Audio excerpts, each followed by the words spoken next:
ഒന്നാമത്തെ ചോദ്യം നോക്കി എല്ലാവരും. തിരുവിതാംകൂറിൽ 1817 പ്രൈമറി വിദ്യാഭ്യാസം സൗജന്യമാക്കിക്കൊണ്ട് വിളംബരം പുറപ്പെടുവിച്ചതാണ്. ആരാണ് എൻ്റെ ആൻസർ?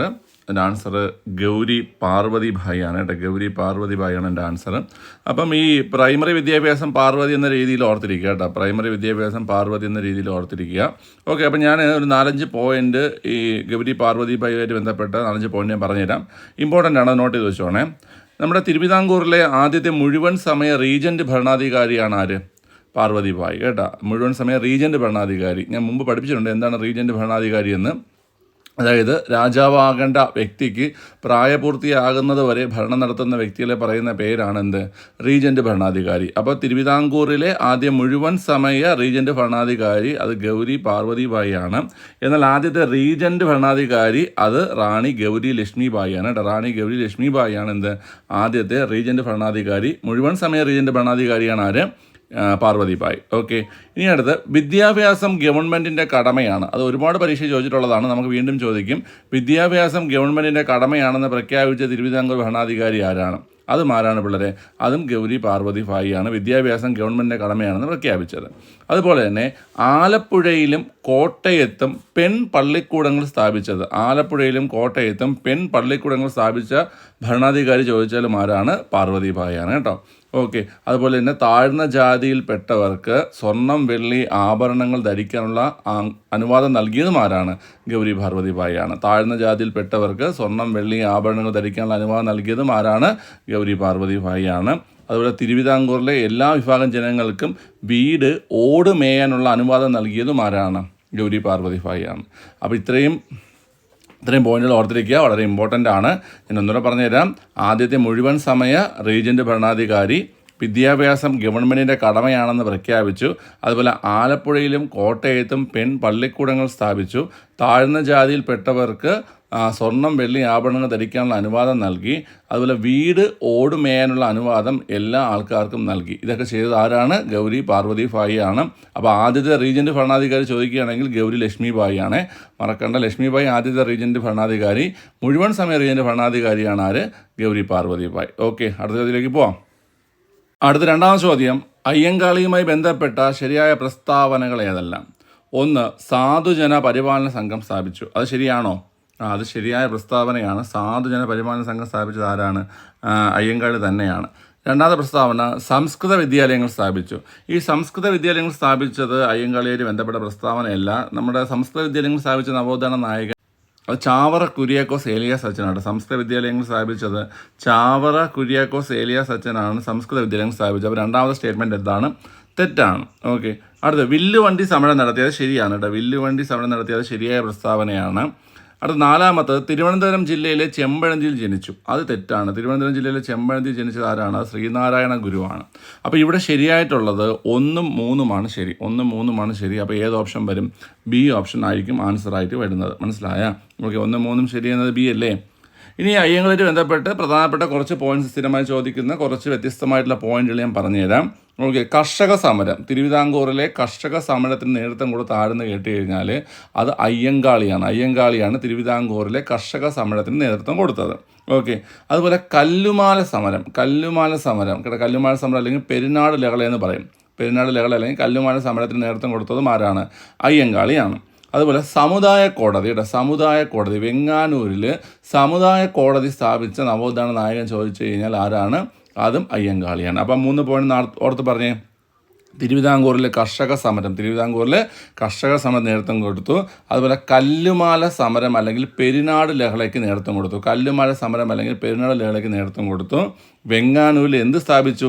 സമുദായ കോടതികൾ സ്ഥാപിച്ചു. അതുപോലെ തന്നെ വെങ്ങാനൂരിൽ കുടിപ്പള്ളിക്കൂടം സ്ഥാപിച്ചു. എന്ത് സ്ഥാപിച്ചു? കുടിപ്പള്ളിക്കൂടം. അപ്പോൾ വെങ്ങാനൂരിൽ 2 കാര്യങ്ങൾ സ്ഥാപിച്ചത് പറഞ്ഞു. സമുദായ കോടതി സ്ഥാപിച്ചു, അതുപോലെ തന്നെ കുടിപ്പള്ളിക്കൂടവും സ്ഥാപിച്ചു. നമ്മൾ നേരത്തെ ആലപ്പുഴയിലും കോട്ടയത്തും പെൺ പള്ളിക്കൂടം പറഞ്ഞായിരുന്നു. അത് ഏത് ഭരണാധികാരിയായിരുന്നു? ഓർമ്മയുണ്ടോ? ഗൗരി പാർവതി ഭായി പഠിച്ചപ്പോഴാണ് നമ്മൾ ആലപ്പുഴയിലും കോട്ടയത്തും എന്ത് സ്ഥാപിച്ചത് പറഞ്ഞത്?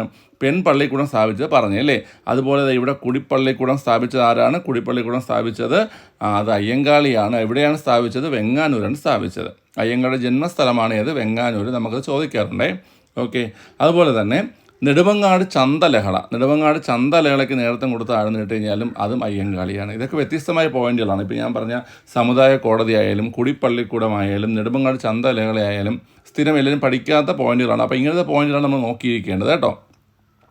അതുപോലെ തന്നെ 90-ാം ആണ്ട് ലഹള അല്ലെങ്കിൽ പുലയ ലഹള അല്ലെങ്കിൽ ഊരൂട്ടമ്പലം ലഹള അതിന് നേതൃത്വം കൊടുത്തതും ആരാണ്? അയ്യങ്കാളിയാണ്. നിങ്ങളത് പഠിച്ചിട്ടുണ്ട്. പഞ്ചമി എന്ന് പറയുന്ന താഴ്ന്ന ജാതിയിൽപ്പെട്ടൊരു പെൺകുട്ടിക്ക് വിദ്യാഭ്യാസം നിഷേധിക്കുകയും അതിൽ പ്രതിഷേധിച്ച് അയ്യങ്കാളി നേതൃത്വം കൊടുത്ത ലഹളയാണ് ഏത്? 90-ാം ആണ്ട് ലഹള അല്ലെങ്കിൽ പുലയ ലഹള അല്ലെങ്കിൽ ഊരൂട്ടമ്പലം ലഹള. അപ്പോൾ ഇതിനൊക്കെ നേതൃത്വം കൊടുത്തത് ആരാ? അയ്യങ്കാളി. അപ്പോൾ ഞാൻ ഒന്നുകൂടെ പറഞ്ഞുതരാവേ. തിരുവിതാംകൂറിൽ കർഷക സമരം, കല്ലുമാല സമരം, സമുദായ കോടതി, കുടിപ്പള്ളിക്കൂടം, ഇത് രണ്ടും എവിടെയാണ്? വെങ്ങാനൂർ സ്ഥാപിച്ചു. സമുദായ കോടതിയും കുടിപ്പള്ളിക്കൂടവും സ്ഥാപിച്ചത് വെങ്ങാനൂരാണ്.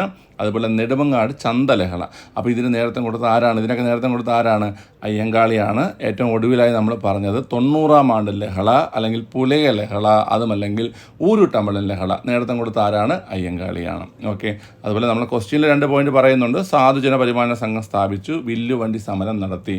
ഇതൊക്കെ ആരാണ്? അയ്യങ്കാളിയാണ്. ഓക്കെ. അപ്പോൾ മനസ്സിലായാലോ ഈ ചോദ്യവും?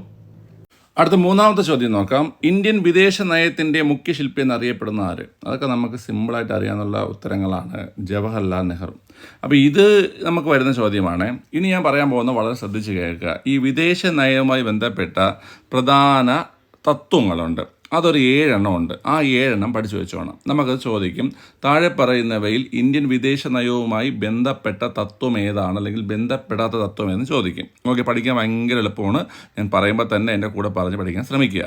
ഓക്കെ. ഒന്നാമത്തത് സാമ്രാജ്യത്വത്തോടും കൊളോണിയൽ വ്യവസ്ഥയോടുമുള്ള എതിർപ്പ്. അപ്പോൾ അതാരാലും എതിർക്കത്തില്ലേടാ. സാമ്രാജ്യത്വത്തെയും അതുപോലെ കൊളോണിയൽ വ്യവസ്ഥയും നമ്മൾ എന്ത് ചെയ്തിട്ടുണ്ട്? എതിർത്തിട്ടുണ്ട്. അപ്പോൾ ഇന്ത്യൻ വിദേശ നയത്തിൻ്റെ പ്രധാനപ്പെട്ട തത്വങ്ങളിൽ ഒന്നാമത്തത് സാമ്രാജ്യത്വത്തെയും കൊളോണിയൽ വ്യവസ്ഥയെയും നമ്മൾ എതിർത്തിരുന്നു. അതുപോലെ വംശീയവാദത്തോടുള്ള വിദ്വേഷം. സിമ്പിളാണ്. വംശീയവാദം ആരെങ്കിലും പ്രോത്സാഹിപ്പിക്കത്തില്ല. അപ്പോൾ ഇന്ത്യൻ വിദേശ നയപ്രകാരം വംശീയവാദത്തെ നമ്മൾ എന്ത് ചെയ്തിട്ടുണ്ട്? എതിർത്തിട്ടുണ്ട്, അല്ലെങ്കിൽ അതിനോട് നമ്മൾ വിദ്വേഷം കാണിച്ചിട്ടുണ്ട്. അപ്പോൾ വംശീയവാദത്തോടുള്ള വിദ്വേഷം. അടുത്ത് ഐക്യരാഷ്ട്ര സംഘടനയോട് നമ്മൾ എങ്ങനെയായിരുന്നു? നമുക്ക് വിശ്വാസമായിരുന്നു ഐക്യരാഷ്ട്ര സംഘടനയെ. ഇപ്പോഴും വിശ്വാസമല്ലേ നമുക്ക്? അപ്പോൾ ഐക്യരാഷ്ട്ര സംഘടനയോടുള്ള വിശ്വാസം. അപ്പം 3 എണ്ണം പഠിച്ചേ. സാമ്രാജ്യത്വത്തോടും കൊളോണിയൽ വ്യവസ്ഥയോടുമുള്ള എതിർപ്പ്, വംശീയവാദത്തോടുള്ള വിദ്വേഷം, ഐക്യരാഷ്ട്ര സംഘടനയോടുള്ള വിശ്വാസം. 4-മത്തത് സമാധാനപരമായ സഹവർത്തിത്വം. എന്താണ്? സമാധാനപരമായ സഹവർത്തിത്വം. 4-മത്തത് സമാധാനപരമായ സഹവർത്തിത്വമാണ്. 5-മത്തത് പഞ്ചശീല തത്വങ്ങൾ. 5-മത്തെ എന്താണ്? പഞ്ചശീല തത്വങ്ങൾ. ഞാൻ 5 എണ്ണം ഒന്നുകൂടെ പറഞ്ഞു തരട്ടെ.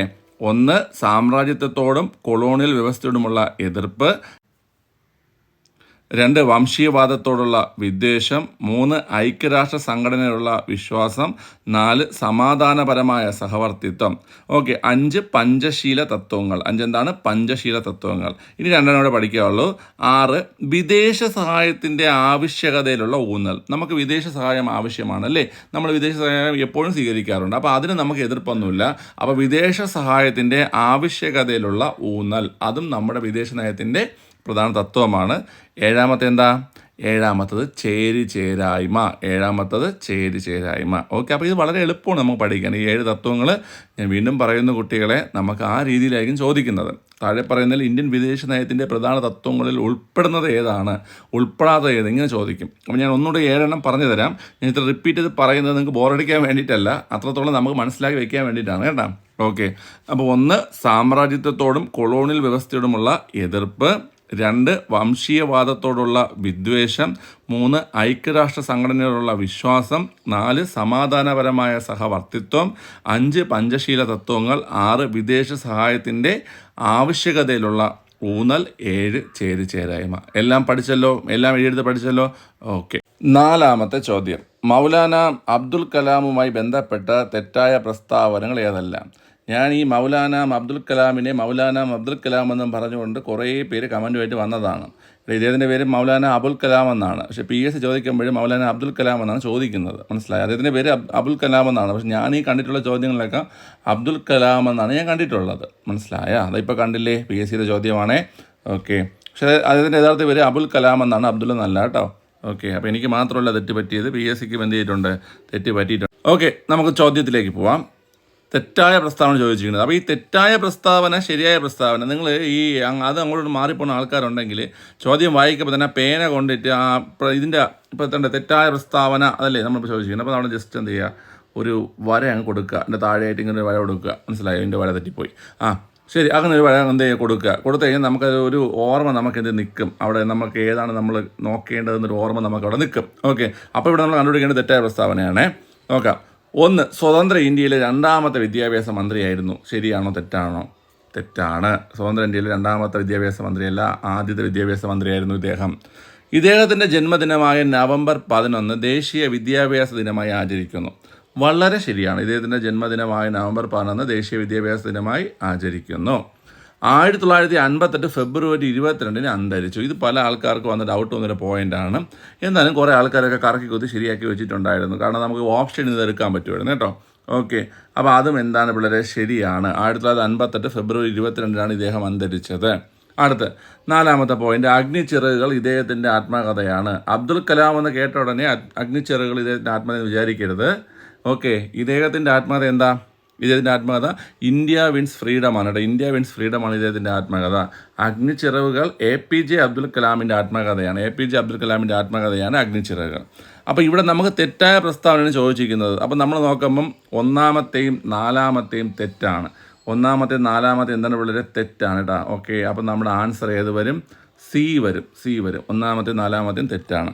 കാരണം ഇത് ഞാൻ എങ്ങനെയാണ് ഓപ്ഷനിൽ നിന്ന് എടുക്കാൻ പറ്റുമെന്ന് ഞാൻ പറഞ്ഞില്ലേ. അതായത് മരിച്ച ഡേറ്റ് അറിയാത്ത ആൾക്കാർക്കും ഇത് ഉത്തരം എഴുതാൻ പറ്റുമെന്ന് എങ്ങനെയെന്ന് പറഞ്ഞുതരാവേ. അപ്പം നമുക്ക് അറിഞ്ഞുകൂടാ. 58 ഫെബ്രുവരി 22 ഇദ്ദേഹം അന്തരിച്ചതെന്ന് പല ആൾക്കാർക്ക് അറിഞ്ഞുകൂടായിരുന്നു. അപ്പം നമ്മൾ നോക്കുന്ന സമയത്ത് 1ാമത്തെ സ്റ്റേറ്റ്മെൻറ്റ് എല്ലാവർക്കും അറിയാം. 1ാമത്തെ സ്റ്റേറ്റ്മെൻറ്റ് ഇദ്ദേഹം 1ാമത്തെ വിദ്യാഭ്യാസ മന്ത്രിയാണ്. അപ്പോൾ ആ 1ാമത്തെ സ്റ്റേറ്റ്മെൻറ്റ് തെറ്റാണെന്ന് അറിയാം. അപ്പോൾ 1 തെറ്റാണ്, പിന്നെ ഉള്ളത് 4 തെറ്റാണെന്ന് നമുക്കറിയാം. അഗ്നിച്ചിറകൾ ഇതിൻ്റെ ആത്മകഥ എന്നുള്ള പോയിന്റ് തെറ്റാണെന്ന് നമുക്കറിയാം.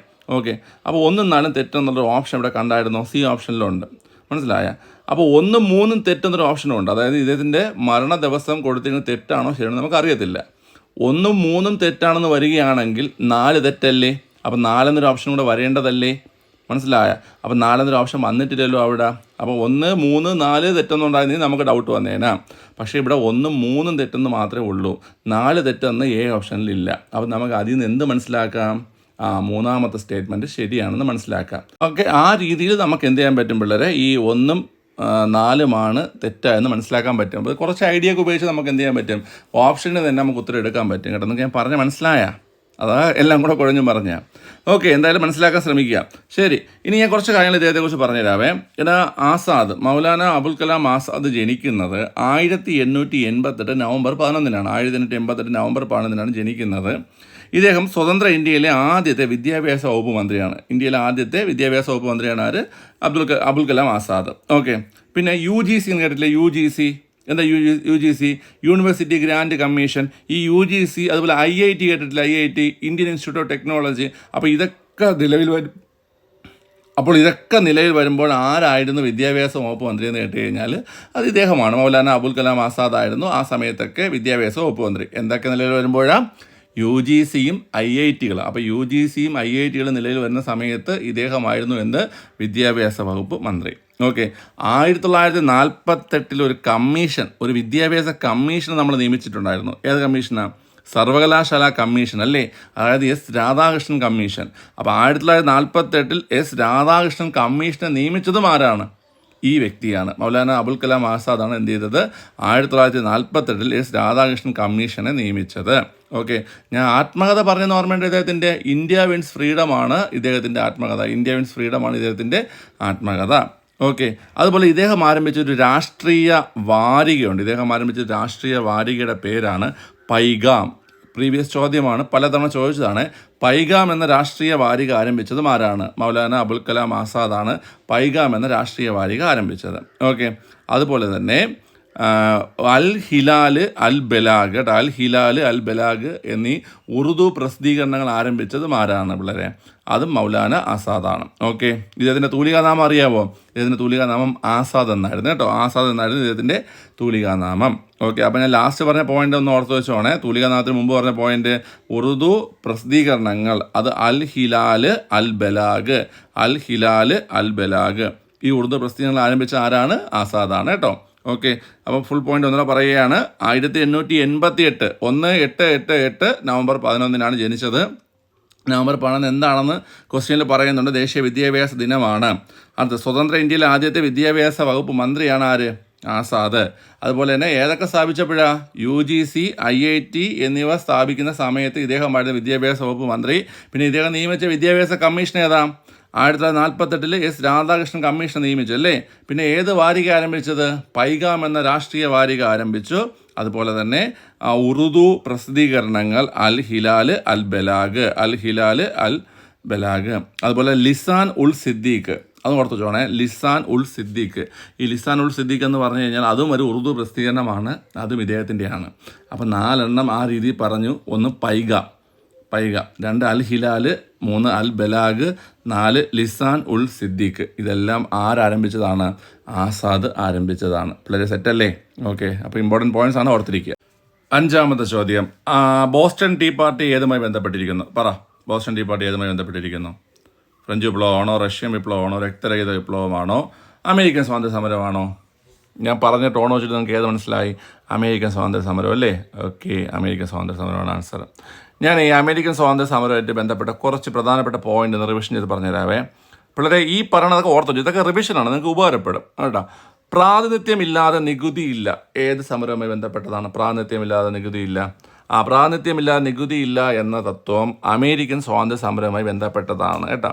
അപ്പോൾ പറഞ്ഞ ഈ പ്രാതിനിധ്യമില്ലാതെ നികുതിയില്ലെന്ന് പറഞ്ഞത് ആരാ പറഞ്ഞത്?